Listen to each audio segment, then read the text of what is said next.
Hola, què tal, com esteu? Soc en Martí Gironell. Benvinguts de nou al cicle de xerrades del Servei d'Envelliment Actiu de l'Ajuntament de Santa Coloma de Gramenet.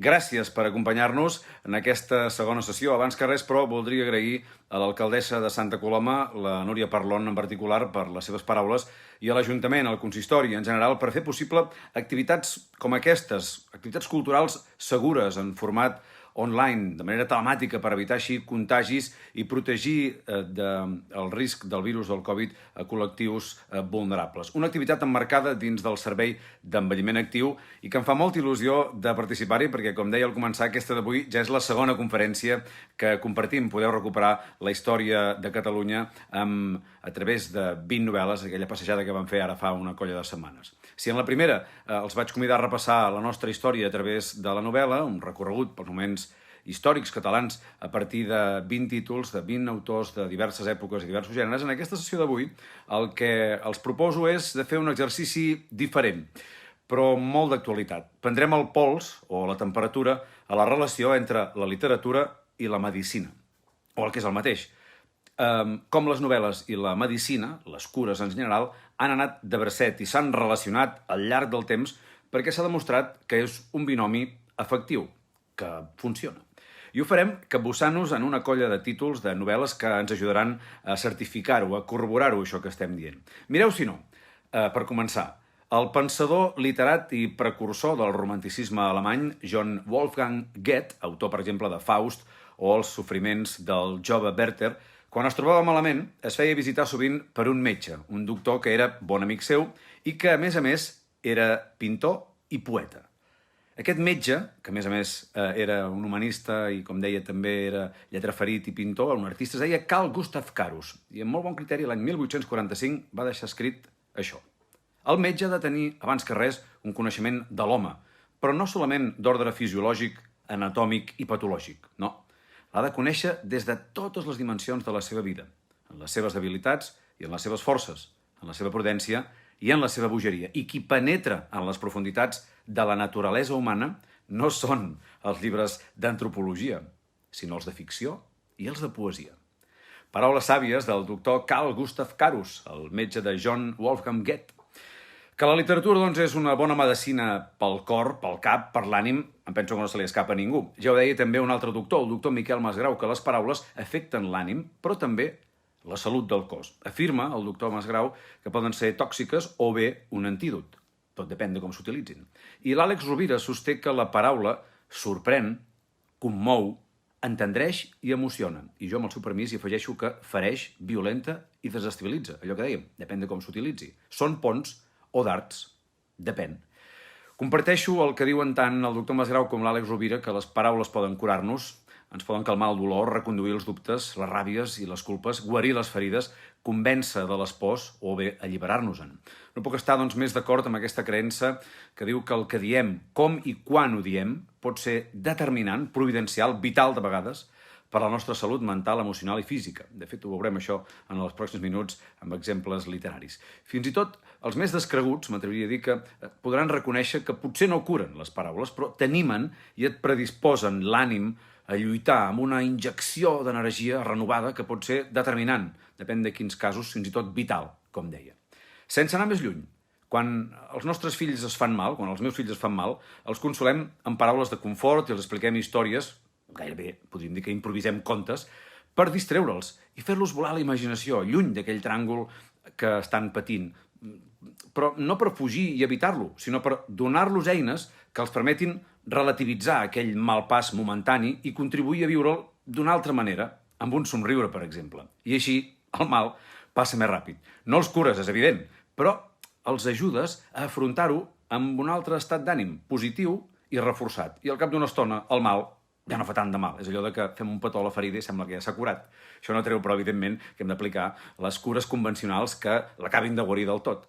El que dèiem, que si no curen, les paraules ajuden a curar, a facilitar uns ponts cap a una cura més eficient i eficaç. Que les paraules dites o escrites no són només paraules buides, són un antídot molt potent per combatre els mals, tant els del cor com els del cap. Per exemple, en el llibre dels morts d'Egipte, el difunt se'l representa amb el cor a la mà, Per ells, dels 4 òrgans que guardaven en gerres d'alabastre quan traspassaven, el cervell, el cor, el fetge i els pulmons, el cor d'aquests 4 n'era el més important. I feien bona aquella màxima que diu que la vida s'ha de viure amb el cor més que no pas amb el cap. Així doncs, sembla que escriptors i metges, escriptores i metgesses i doctores perseguim el mateix objectiu, que no pari de bategar el cor dels nostres clients, els seus pacients, els nostres lectors. Els del meu ram, els de la literatura, a base de fer-los viure experiències, sensacions i històries increïbles, úniques, irrepetibles. Els de l'àmbit de la salut, de l'àmbit sanitari, marcant-los una mica més de prop perquè no es desboquin i de vegades els receptin, com veiem aquests dies, tranquil·litat i bons aliments, i això també es tradueix en calma i repòs, per exemple, amb un bon llibre a les mans. Per tant, és just que els que es dediquen a escriure els tornin el favor fent-los aparèixer en les trames que imaginen. No en va, la medicina hi és molt present en la literatura i avui en veureu un bon exemple. Per exemple, aquí ho teniu. És ben curiós que la primera referència a les arrítmies en la nostra literatura, a la literatura catalana, sigui en una obra de 1381 titulada Llibre de Fortuna e Prudència, escrita per Bernat Metge, és ben bé que allò també el nom fa la cosa. Es descriu com el protagonista, el cavaller Torroella, pateix una variació de la regularitat de la freqüència del seu ritme normal dels batecs cardíacs. Però per què? Atenció, perquè me l'estan segrestant, pobre home. Un fet, evidentment, que trasbalsa qualsevol, però si pateixes del cor, encara més. No només se't desboca, sinó que hi ha perill que t'hi quedis amb un atac de cor. Però Bernat Metge ens ho pot descriure perquè ell en sabia de medicina. Ja des dels seus orígens, al carrer dels Especiers, el que avui en diem el carrer de la Baixada de la Llibreteria a Barcelona, la professió del seu pare va deixar un rastre, una petja profunda en la formació i també en la sensibilitat del futur escriptor i humanista. Guillem Metge era especier, és a dir, es dedicava a preparar i vendre herbes i ungüents. I de fet era proveïdor del Palau Reial i subministrava les medicines a l'infant Joan, el fill del rei Pere III el Cerimoniós, que tenia una salut més aviat feble. Això vol dir que el jove Bernat Metge va adquirir coneixements de filosofia natural, una formació que podríem definir com a científica, amb elements de medicina, d'higiene, de fisiologia o de física, tal com queda ben definit en la composició d'un poema que vindrà uns anys més tard i que es diu precisament així, titulat amb aquesta paraula prou explícita, medicina. Al marge d'aquest, deixin-me que els posi uns quants exemples de títols i autors ben il·lustratius i que, a més, ens serviran per reflexionar sobre la medicina, els seus objectius i els seus límits. A propòsit de la comunicació i de les paraules que dèiem, mirin, escoltin el que va deixar escrit algú que creia que el que guardeu està perdut, el que doneu es conserva sempre. Era Axel Munter, autor de la història de Sant Michel, una obra del 1929. Munter va ser un metge suís que va escriure el que moltes vegades s'ha definit com una autobiografia novel·lada, però que en realitat també té tints d'assaig, un assaig sobre la vida, en majúscules, una visió molt humanista de la vida, escrita de forma deliciosa i sensata per un gran home, amb un sentit de l'humor i que mostra el seu amor també per la naturalesa en majúscules, els animals, el paisatge, i relata les seves experiències com a metge i les seves relacions amb tota mena de gent, des de pagesos a aristòcrates. Mireu aquest fragment que us he seleccionat de la història de Sant Michel. Diu: era un cas greu, un cas desesperat, segons els meus 2 col·legues anglesos que estaven al costat del llit mirant-me amb cares tristes mentre tenien la seva malalta. El seu pessimisme havia infectat tota la casa. La voluntat de curar-se de la malalta estava paralitzada pel desànim i la por de morir. És molt probable que els meus 2 col·legues britànics coneguessin la seva patologia bastant millor que jo.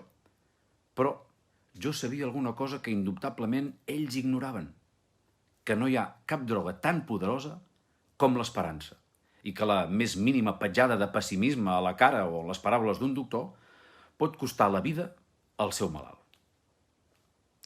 Paraules de la història de Sant Michel, d'Axel Munter, paraules que, dèiem, segurament no curen, però, com a mínim, alleugen l'esperit, com veiem, l'estat d'ànim. Paraules que donen vida, paraules que ens insuflen aquest esperit, paraules que reforcen actituds davant de certs diagnòstics o de determinades malalties. Munter demanava en aquest fragment de la novel·la corregir aquestes actituds en els professionals de la salut per millorar, precisament, en els seus diagnòstics i, per tant, també en les possibles cures. I ja sabem que de vegades l'obsessió per la perfecció en la feina pot comportar cert grau de frustració, com en qualsevol disciplina, però en la medicina, que té la vida d'una tercera persona a les seves mans, això encara moltes vegades es manifesta amb més contundència i amb més cruesa. Escolteu, encara que estudiessis medicina durant més d'una vida, visitaries persones amb unes malalties que són un autèntic misteri, perquè l'angoixa que esmentes és part integrant de la professió de guarir i cal aprendre a viure amb ella. Encara que és veritat que, com millor sigui la preparació, millor doctor, millor sanador pots arribar a ser. Qui escriu d'aquesta manera i en aquests termes és Noah Gordon, a una novel·la publicada l'any 1986, El metge. Ara hi entrarem. No és gens estrany que en l'exercici de la seva professió els metges busquin comprendre els aspectes més profunds de la malaltia, el dolor, el patiment, la mort i què ho provoca. I en aquesta recerca, els llibres de text, potser, de vegades, no deuen haver servit gaire de res pels facultatius. Us hauria de dir que sovint les respostes les han trobades llegint els grans escriptors, els grans autors de la literatura universal que s'han capbussat, podríem dir, en l'ànima humana, per mirar d'entendre l'home. I el que fa la literatura és, de fet, això, reflectir la realitat, i durant la història de la humanitat, un dels grans protagonistes han estat, sens dubte, els metges. A través d'ells, el sanador, el curador, que havia tingut més de curandero, de xaman, més a prop del sacerdot, perquè estava, de fet, batallant entre aquesta vida i l'altra, la vida eterna, i perquè, no ens enganyem, a les primeres comunitats era la mateixa persona la que tenia cura, tant de guarir els malalts físics, com també aquells que patien malalties espirituals. Més endavant, els sacerdots i els metges tenien l'obligació d'avisar el malalt quan la malaltia s'agreujava o, en el cas de perill imminent de mort. Noah Gordon, dic, en el metge, ens ho explica tot això. Ell és periodista de formació, però la seva família volia que fos metge i per aquest motiu es va inscriure a la facultat de Medicina, però ho va deixar de seguida perquè va veure que allò no era pel que estava cridat. Malgrat això, Gordon sempre ha venerat la professió del sanitari, del sanador, del curador, del metge, que té l'habilitat a les seves mans de curar. I la medicina és un tema destacat a les seves obres. No en va, és l'eix central vertebrador de la trilogia integrada pel metge, per xaman i per la doctora Cole. Precisament en aquest últim títol, a la doctora Cole, Noah Gordon escriu: just en el moment del perill, però no abans, adorem a parts iguals Déu i el metge, però un cop ha passat aquest perill, els paguem amb la mateixa moneda. A Déu l'oblidem i el metge almenys tenim, almenys preem. El metge és l'epopeia de Rob Cole, que amb 9 anys i orfe descobreix el seu do que li permet percebre si algú està pròxim a la mort només tocant-lo. Arrossegat per la seva passió per aprendre a curar, en Rob decideix viatjar a l'escola on imparteix classes al millor metge de l'època, Ibn Sina, a Isfahan, a Pèrsia. Per això es fa passar per jueu i adopta el nom de Jesse ben Benjamin, atès que no podia fer-ho com a cristià. Assistirem a les seves descobertes i a les seves peripècies i és realment una aventura que val molt la pena i és molt recomanable, a part de les seves dots, podríem dir, de metge. Però abans de deixar el metge, una petita conversa entre precisament metge i deixeble, entre Rob Cole i l'insigne metge persa Ibn Sina, que trobo que és molt significativa i que dona molt de si. No dubteu mai de la vostra vocació? Va preguntar en Rob. Constantment. Quan em llevo i quan me'n vaig a dormir, va dir el mestre. La resta del dia estic massa enfeinat curant pacients com per pensar-hi. Magistral la ploma de Noah Gordon en aquest petit fragment del metge que, com si fos el bisturí d'un cirurgià, dissecciona minuciosament la societat a partir dels dubtes d'un aprenent d'aquesta professió, d'un aprenent de metge. Ja veieu, gent de Santa Coloma, que la relació entre medicina i literatura és un diàleg fluid, de vegades difícil i complex, però sempre enriquidor, no només per les dues bandes, per les dues disciplines, sinó també per la tercera, que no és en discòrdia, sinó en plena concòrdia i sintonia, en aquest cas, el lector, el pacient.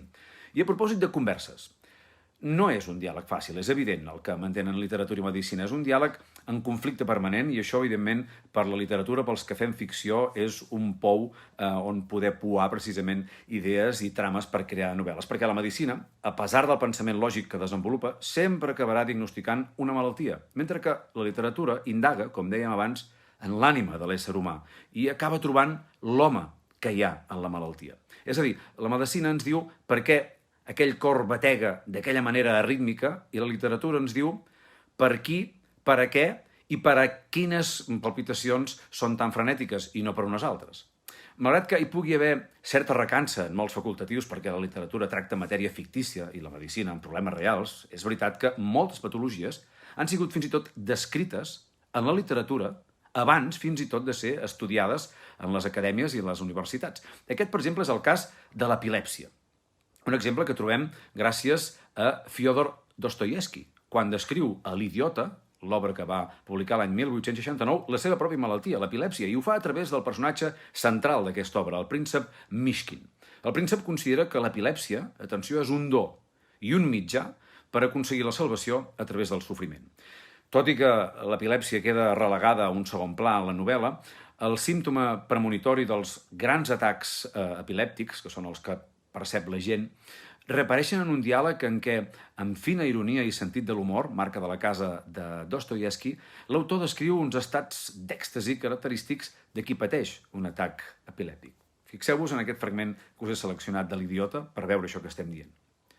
Hi ha segons, només 5 o 6 alhora, durant els quals, de sobte, sento la presència de l'harmonia eterna, plenament aconseguida. No és res d'aquest món. És una sensació clara i inequívoca, com si de cop pogués abraçar la naturalesa sencera i digués sí, això és veritat. I li passa sovint, o una vegada cada 3 dies, o un cop per setmana. Li donen atacs? No. Doncs cregui'm que li'n donaran. Aneu amb compte, he sentit a dir que els atacs comencen així. Un epilèptic em va descriure detalladament la sensació que precedeix a l'atac i ho va fer tal com ho heu fet vos, amb aquestes paraules. El que dèiem, la fina ironia que gasta Dostoievski a l'hora d'abordar la seva pròpia malaltia, aquesta epilèpsia, que apareixeria després també en altres obres seves, com per exemple els cèlebres Els germans Karamazov. Un altre cas que s'avança a la ciència és la que es coneix precisament gràcies al personatge que li dona nom, la síndrome de Pickwick.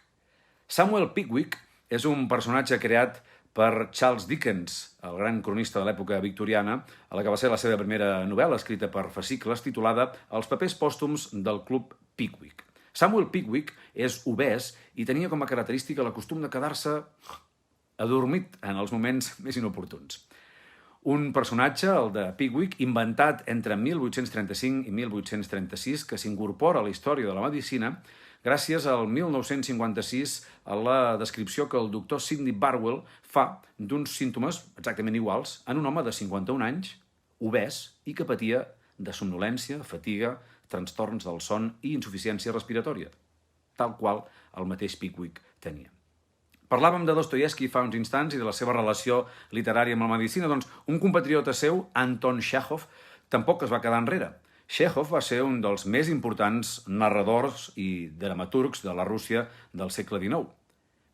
Txékhov, que va morir als 44 anys de tuberculosi, era metge de professió i des del balneari alemany de Badenweiler va escriure bona part de la seva producció. Va deixar 6 obres de teatre, 4 de les quals s'han convertit en grans clàssics de l'escena, com La Gavina, L'oncle Vanya, Les tres germanes i L'or dels cirerers, i un bon grapat de contes i relats que també s'han distingit per ser paradigmes del relat curt, entre els quals hi podríem trobar Una història avorrida, La dama del gosset o El pavelló número 6. Precisament ens aturem en aquest. És un relat curt, que es llegeix d'una tirada, i es centra en les vicissituds d'un metge d'un poble rus indeterminat. Andrei Yefimich no té grans pretensions pel que fa a la seva aportació personal a la ciència i professional a la vida dels que habiten l'inhòspit hospital on treballa.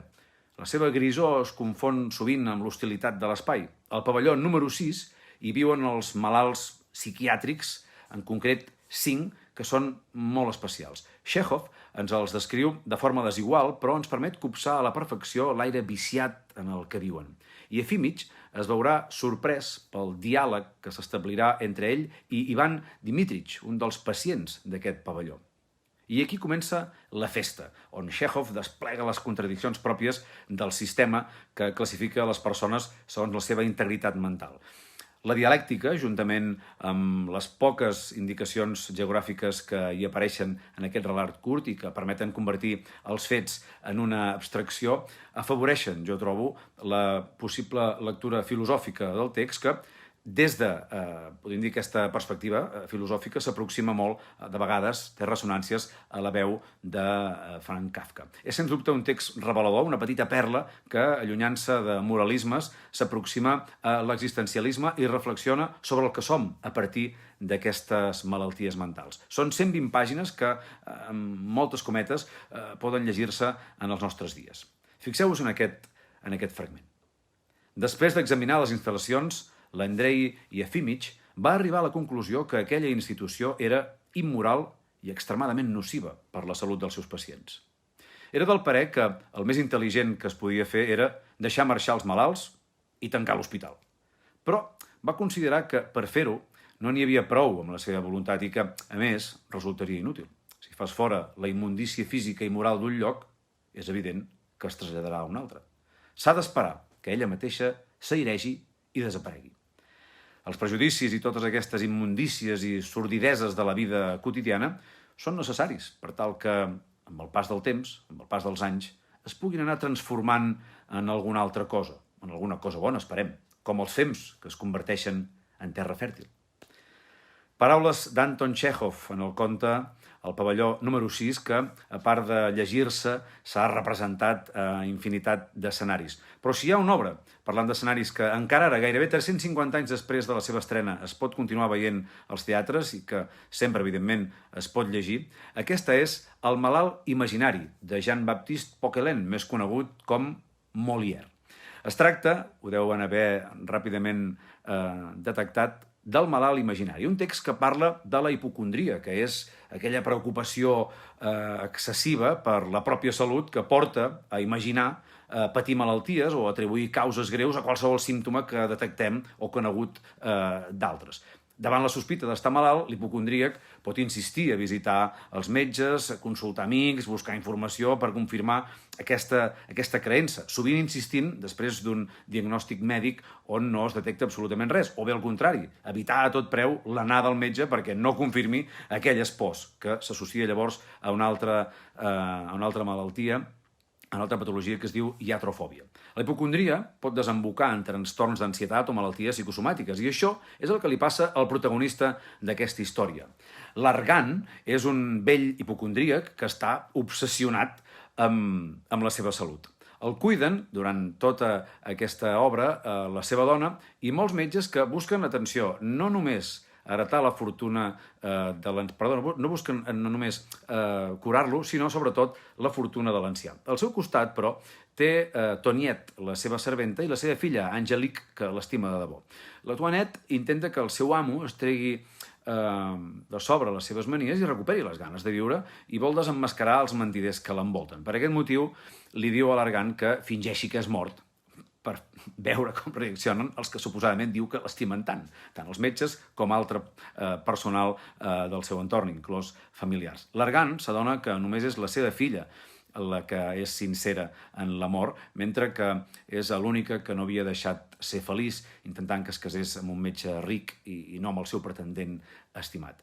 En veure com és de caràcter l'Argan, accedeix a deixar-la casar amb el seu amant i acaba proposant-se de ser ell mateix el seu metge per no deixar-se enganyar més. La crítica a la medicina és constant en aquesta obra, com també ho és una constant, una característica a la literatura barroca, corrent en què s'inscriu aquest text de Molière. Són cèlebres les següents frases extretes d'aquesta obra. La hipocresia és la més greu de totes les malalties. Gairebé tots els homes es moren per culpa dels seus remeis, no pas de resultes de les seves malalties. La mort és el remei de tots els mals, però no l'hem de fer servir fins a última hora. Metges, homes de sort, els seus èxits brillen al sol i els seus errors els tapa la terra. Sàvies i mordasses paraules de Jean-Baptiste Poquelin, de Molière, el malalt imaginari. I això que estem dient, que la literatura s'avança a la medicina, mireu si no aquesta novel·la, escrita pel seu autor l'estiu del 2018 i que s'acaba de publicar tot just la tardor d'aquest any passat, del 2020, i que ja descrivia el que malauradament estem patint.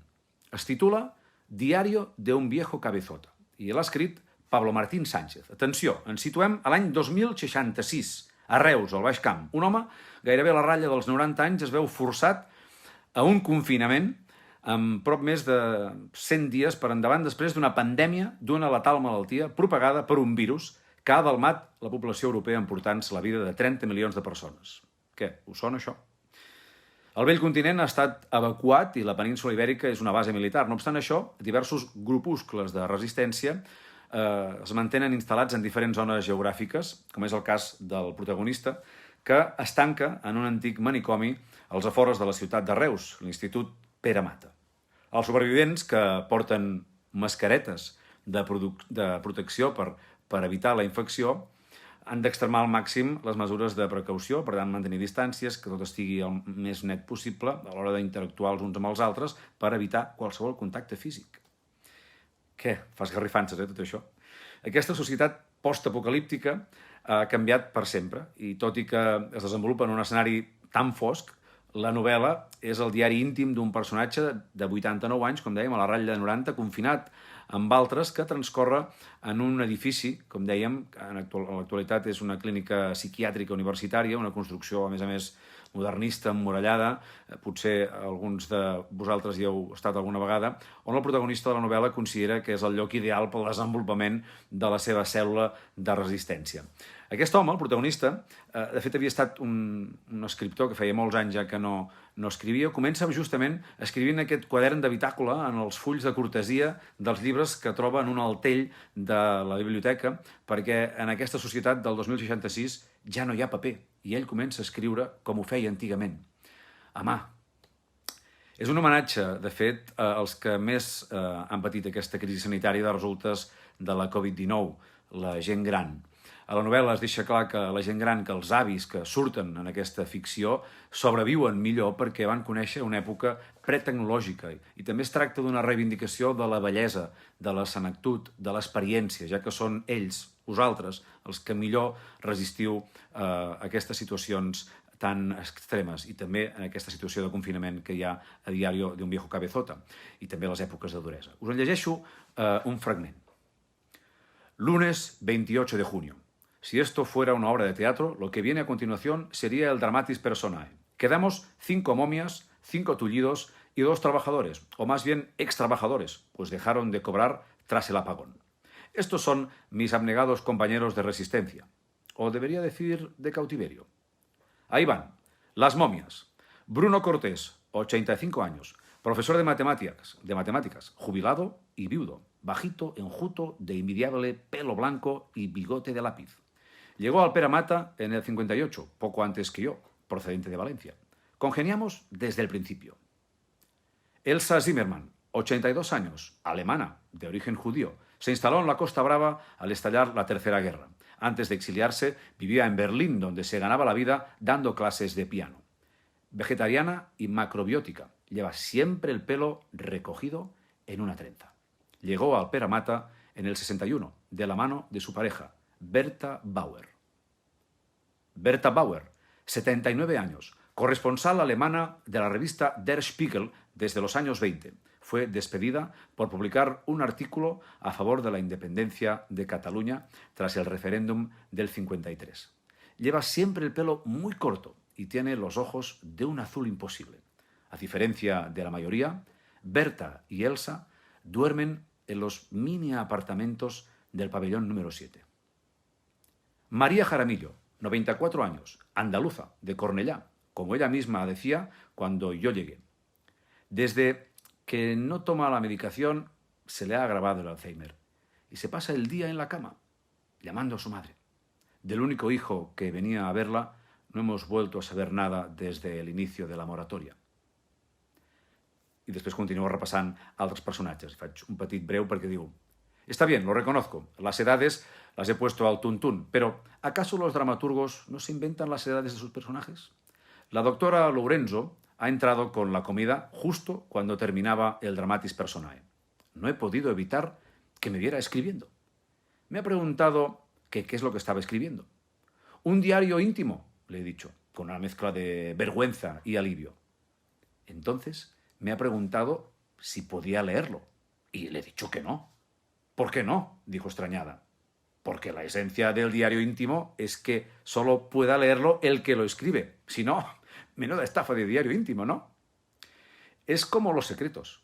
Un secreto compartido ya deja de serlo. No es un secreto, es un chismorreo. Me ha mirado i me ha sonreído. Ja veieu, doncs, que la literatura pot tenir efectes catàrtics, però també premonitoris, com aquesta obra de Pablo Martín Sánchez, aquest Diario de un viejo cabezota. El que està clar és que la literatura també ens mostra que amb la salut no s'hi pot jugar. I un exemple d'això el tenim en la novel·la de Maria Carme Roca. Ens ho adverteix en aquest títol, Catalepsis, que li va mereixer, per cert, el Premi Joaquim Ruyra l'any 2012. En aquesta novel·la, Maria Carme Roca ens planteja el següent. Un jove que pateix catalèpsia, una malaltia neurològica que el paralitza com si estigués mort, però que el manté conscient. I aquí és on hi ha el nus.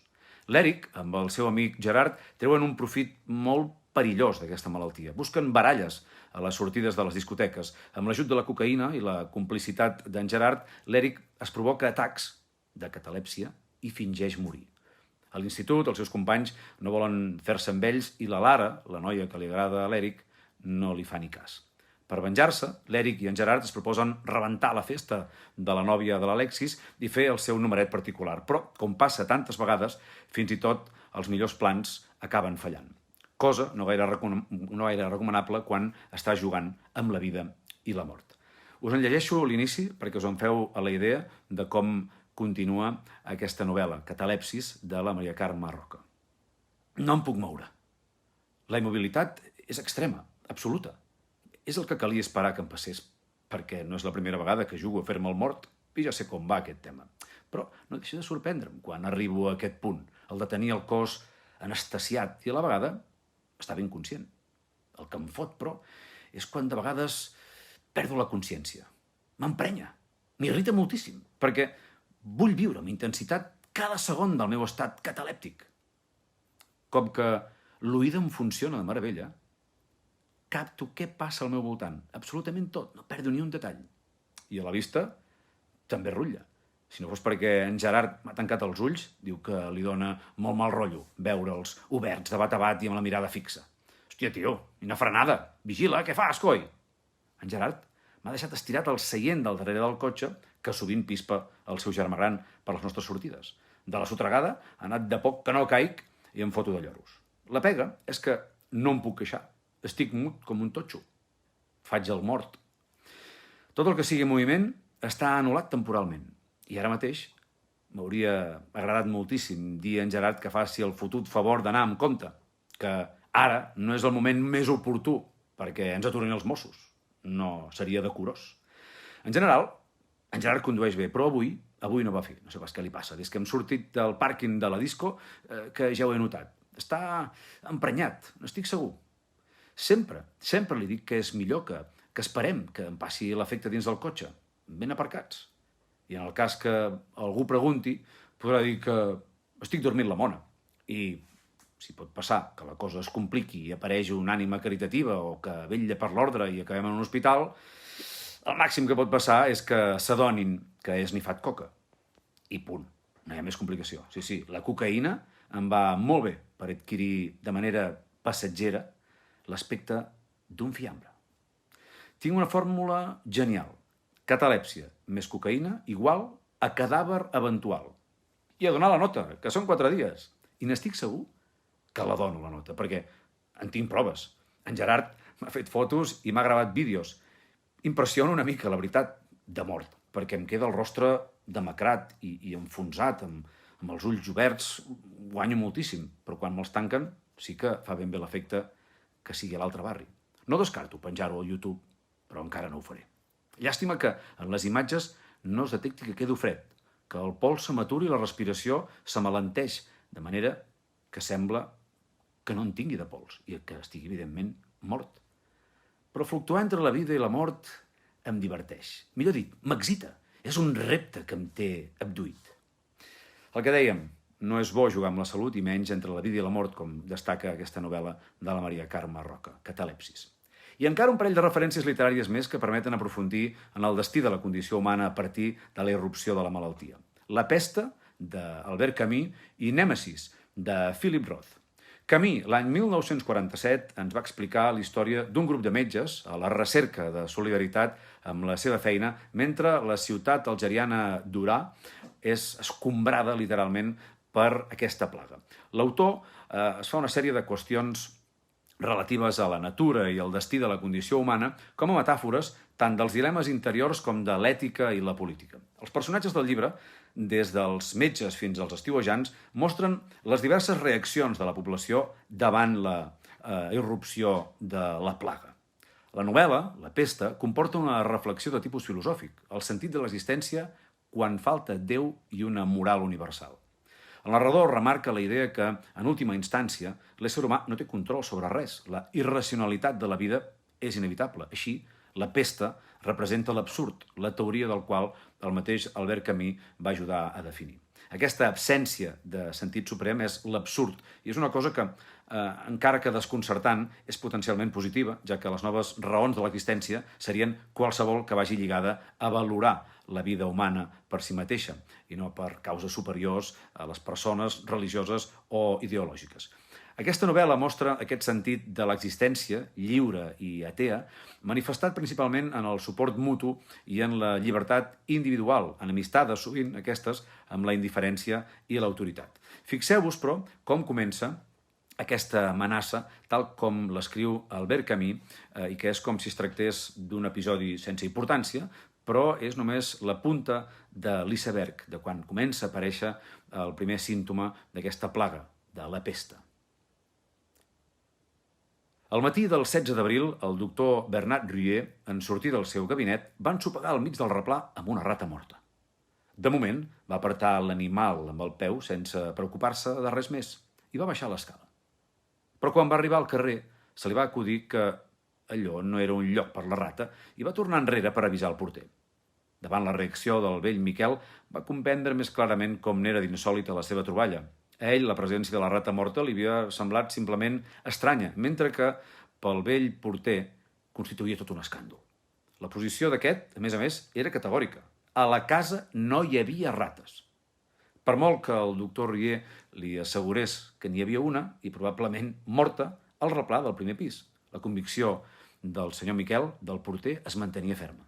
No hi havia rates a la casa i, per tant, aquella la devia haver portada algú de fora. En resum, es tractava d'una broma. Això ho escrivia Albert Camus en aquest inici de la pesta, però evidentment no es tractava d'una broma, sinó que és l'inici, el començament de la pesta que servirà per fer tota aquesta reflexió que colpeja aquesta ciutat i la societat en general. I dèiem, Nèmesis, de Philip Roth, publicada el 2011, està ambientada a la comunitat jueva de Newark, a Nova Jersey. Durant l'estiu de 1944 es desencadena una epidèmia de poliomielitis. No és la primera vegada, però el nombre de víctimes mortals creix de forma alarmant. I un jove professor jueu que dirigeix una escola d'estiu, Bucky Cantor, s'ha d'enfrontar a la mort dels seus joves alumnes amb una barreja d'estupor i de ràbia. La novel·la comença amb un relat idíl·lic que es va enfosquint pels primers casos de poliomielitis, però el dolor que trenca el cor de les famílies afectades desfà qualsevol il·lusió de solidaritat en aquesta societat on queda colpida per la malaltia. La polio sembra la desconfiança, la ira, la rancúnia. La polio no es limita a emmalaltir el cos, també ho fa, evidentment, amb la ment. Els seus estralls també es reflecteixen en la podridura moral d'una societat que perd la confiança no només en si mateixa, sinó també en Déu, en la justícia o en la misericòrdia. Bucky Cantor s'enfrontarà a un dilema moral que posarà a prova la seva integritat perquè li ofereixen un lloc de feina lluny del focus de l'epidèmia, però li pesa més el fet d'haver d'abandonar els seus alumnes i llavors haurà de triar i determinar si està a l'altura de les seves exigències morals i els abandona o es queda. Roth converteix la polio en una metàfora que recorda poderosament el que feia servir Camus a la pesta. Camus ens adverteix sobre els riscos del feixisme, un virus que es pot estar estenent entre nosaltres, que pot estar dormit, però que mai renunciarà a propagar-se només no en surti l'oportunitat. Roth arriba més lluny. El problema no és el feixisme, el problema és la condició humana. Les nostres exigències morals són fantasies retòriques que s'enfonsen quan apareix la por. El pànic ens torna a un estat premoral, i això, quan hi ha incidències a partir de la salut, quan hi rompen pandèmies ja veiem què és el que passa. Roth no retrocedeix davant el repte d'abordar una vegada més la presumible bondat de Déu. Si Déu és bo i omnipotent, per què permet la mort de tants innocents? Cantor, a la novel·la, opina que Déu actua com un vell estúpid i cruel, li fa dir Philip Roth.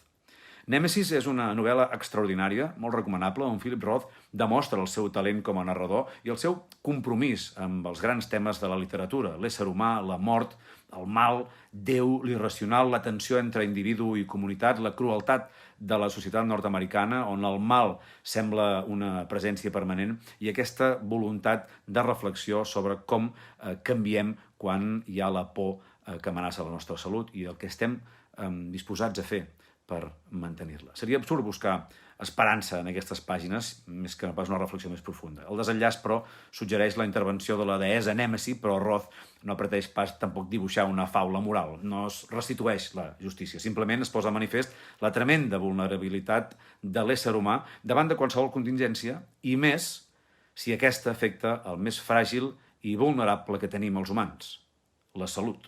Ho estem veient, de fet, des del mes de març de l'any passat, i em penso que tots els que sou aquí a Santa Coloma n'estareu plenament d'acord. El que dèiem, amb la salut no s'hi juga. I per acabar, 2 exemples de com la literatura, la ficció, ha arribat al cor de la medicina. L'un és el llibre de la Marató. Ja fa més de 10 anys que aquesta iniciativa televisiva solidària es mira d'acompanyar amb relats ficticis lligats a la malaltia que es tracta en aquella edició per mostrar la feina que fan els professionals de la salut i també d'ensenyar els testimonis que l'han patit d'aquella malaltia. I aquests petits contes no tenen cap altra més intenció que la que hem anat desgranant al llarg d'aquesta xerrada, conferir a través de les paraules arguments per dotar-nos de confiança, de força moral i anímica per encarar els cops de vent que ens pugui clavar un temporal d'emocions desfermat per una malaltia. Si fa no fa, el que també busca la iniciativa d'Alicia Chamorro Garcia, una infermera que durant anys va treballar a l'Hospital d'Oncologia de Brussel·les, a l'Institut Jules Bordet. Actualment, Chamorro Garcia investiga sobre el poder de la ficció en la malaltia a través dels contes personalitzats per malalts terminals de càncer per mirar de donar vida al final de la seva vida. I ho fa a través de la pàgina web cuentamealgoquemereconforte.com, que són relats que després també s'han aplegat i han tingut forma de llibre. Ella, com la majoria dels autors de qui hem parlat, de Bernat Metge, d'Axel Monter, Noah Gordon, d'Anton Chekhov, de Dostoievski, de Molière, d'Albert Camus, Maria Carme Roca, Pablo Martín Sánchez o Philip Roth, o com un servidor mateix, hi creuen, i creiem en el poder de les paraules, en la força de les paraules, perquè diguin el que diguin, les paraules, les idees, expressades o escrites, poden ajudar a canviar el món, poden canviar la vida dels pacients, que també són lectors. Deia Voltaire, l'art de la medicina consisteix a mantenir el pacient en bon estat d'ànim mentre la naturalesa el va curant. Espero que us ho hàgiu passat bé en aquesta segona sessió que us convidava a fer una radiografia de la literatura a través de la medicina o a detectar símptomes mèdics en alguns dels títols literaris que hem triat a través d'aquestes novel·les que us he citat, i també espero que us animeu a llegir o rellegir-ne algunes perquè la cultura ens ajuda a combatre l'aïllament al qual ens sotmet aquesta pandèmia. I per això també vull agrair una vegada més a l'Ajuntament de Santa Coloma de Gramenet iniciatives com aquesta i encoratjo a mantenir-les. Gràcies per apostar per la cultura, gràcies per impulsar-la a través de programes com aquest, de l'envelliment actiu, activitats culturals de qualitat dirigides a les persones grans, a les grans persones de Santa Coloma de Gramenet. Gràcies per ser-hi, salut i llibres.